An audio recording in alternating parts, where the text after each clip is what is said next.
வேகத்தடையை பொருட்படுத்தாமல் அரசு பேருந்து வேகமாக சென்றதால் அதில் பயணித்த பெண் ஒருவர் உயிரிழந்திருக்கிறார். சம்பவம் குறித்த கூடுதல் தகவல்களை செய்தியாளர் சுப்பிரமணியனிடம் கேட்கலாம்.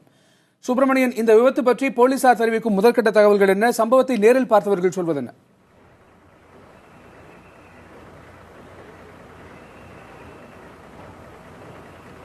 கோயம்பேடு பேருந்து நிலையத்தில் இன்று காலை விபத்தில் பெண் ஒருவர் பலியா இருக்கக்கூடிய சம்பவம் நிகழ்ந்திருக்கிறது. இந்த வேகத்தடையின் காரணமாகத்தான் அந்த பெண் பலியா இருக்கிய சம்பவம் நிகழ்ந்திருக்கிறது. பெரம்பலூரில் இருந்து சென்னை கோயம்பேடு நோக்கி வந்து கொண்டிருந்த அரசு பேருந்து இன்று காலை கோயம்பேடு பேருந்து நிலையத்திற்குள் நுழைந்திருக்கிறது. அப்போது இந்த வேகத்தடையில் அதிவேகமாக வந்த அந்த பேருந்து வேகத்தடையில் தூக்கி வீசப்பட்டிருக்கிறது. அப்போது பேருந்திற்குள் பயணம் செய்து கொண்டிருந்த சுமதி என்ற பெண் பேருந்துக்குள் இருக்கக்கூடிய கம்பியில் மோதி பேருந்துக்குள்ளேயே இறந்து விட்டார். இதில் கந்தன் என்பவர் படுகாயமடைந்திருக்கிறார். அவர் கீழ்ப்பாக்கம் அரசு மருத்துவமனையில் சிகிச்சைக்காக அனுமதிக்கப்பட்டிருக்கிறார். இந்த சம்பவம் குறித்து முதல் கட்டமாக கோயம்பேடு போக்குவரத்து புலனாய்வு பிரிவு போலீசார் விசாரணை மேற்கொண்டு வருகிறார்கள். அதாவது அளவுக்கு அதிகமாக உயரமாக இருக்கக்கூடிய இந்த வேகத்தடையின் காரணமாகத்தான் இந்த விபத்து நிகழ்ந்திருப்பதாக இங்கு இருக்கக்கூடிய பேருந்து ஓட்டுநர்கள் தெரிவித்திருக்கிறார்கள். இந்த கோயம்பேடு பேருந்து நிலையத்தை பொறுத்தவரையில் 4 வேகத்தடைகள் இருக்கிறது. அந்த 4 வேகத்தடைகளும் 1 அடி உயரத்திற்கு இருக்கக்கூடிய வேகத்தடைகளாக இருக்கிறது.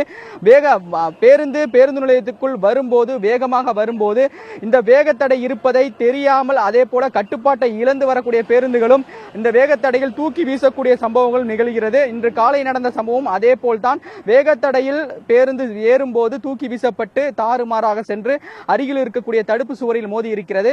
சம்பவ இடத்தில் அந்த பேருந்துக்குள் பயணம் செய்த பெரம்பலூரை சேர்ந்த சுமதி என்பவர் பேருந்துக்குள்ளேயே இறந்து விட்டார். அவர் வருவாய்த்துறை ஊழியராக இருக்கிறார். உடல்நிலை சரியில்லாத காரணத்தால் மருத்துவ பரிசோதனைக்காக இன்று சென்னை வந்திருக்கிறார். வந்த இடத்தில் இந்த விபத்தில் சிக்கி அவர் உயிரிழந்திருக்கிறார். மற்றொரு படுகாயமடைந்திருக்கக்கூடிய கந்தன் என்பவர் விழுப்புரத்தை சேர்ந்தவர். அவர் கீழ்ப்பாக்கம் அரசு மருத்துவமனை அனுமதிக்கப்பட்டிருக்கிறார். இந்த வேகத்தடையின் உயரத்தை குறைக்க வேண்டும் என்று பேருந்து ஓட்டுநர்கள் இங்க இருக்கக்கூடிய அதிகாரிகளுக்கு பலமுறை தெரிவித்திருக்கிறார்கள் என்று ஓட்டுநர்கள் தெரிவித்திருக்கிறார்கள். ஆனால் இதுவரை அந்த வேகத்தடையை குறைப்பதற்கான எந்த ஒரு வழிமுறைகளையும் அதிகாரிகள் செய்யவில்லை. இதுபோன்ற விபத்துகள் தடுப்பதற்கான உரிய நடவடிக்கைகளை அதிகாரிகள் எடுக்க வேண்டும் என்பது ஓட்டுநர்களின் கருத்தாகவும் இருக்கிறது.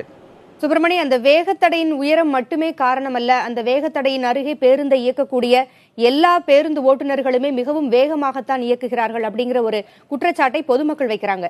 இது குறித்து போக்குவரத்து துறை காவல்துறையினர் என்ன சொல்றாங்க சுப்பிரமணி?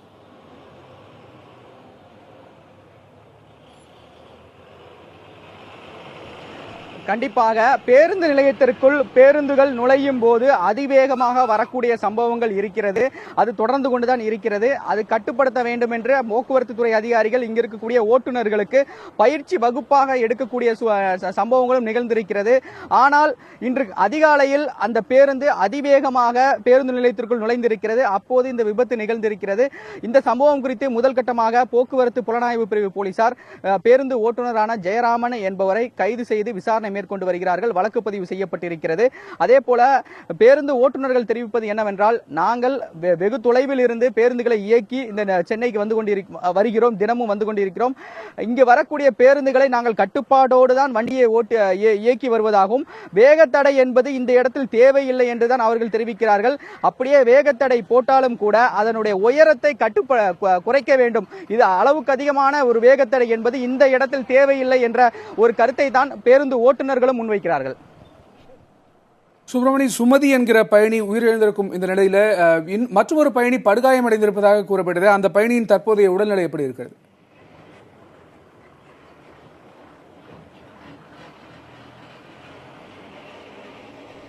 அவருக்கு தலையிலும் அதே போல முகத்திலும் காயம் ஏற்பட்டிருக்கிறது. கீழ்ப்பாக்கம் அரசு மருத்துவமனையில் அவர் சிகிச்சைக்காக அனுமதிக்கப்பட்டிருக்கிறார். அவரும் ஆபத்தான நிலையில் இருப்பதாகத்தான் மருத்துவர்கள் தெரிவித்திருக்கிறார்கள். முதல் கட்ட விசாரணை தொடர்பாக காவல்துறையினர் அந்த ஓட்டுநர் ஜெயராமனை கைது செய்திருக்கிறார்கள். வழக்கு பதிவும் செய்யப்பட்டிருக்கிறது. அந்த விபத்துக்கு காரணமான பேருந்தையும் காவல்துறையினர் பறிமுதல் செய்து காவல் நிலையத்தில் வைத்திருக்கிறார்கள். காவல்துறையினர் தொடர்ந்து விசாரணையை மேற்கொண்டு வருகிறார்கள். சுப்பிரமணி, இந்த சம்பவம் பற்றிய மேலதிக தகவல்களுக்கு மீண்டும் உங்களை தொடர்பு கொள்கிறோம். தற்போதைய தகவல்களுக்கு நன்றி.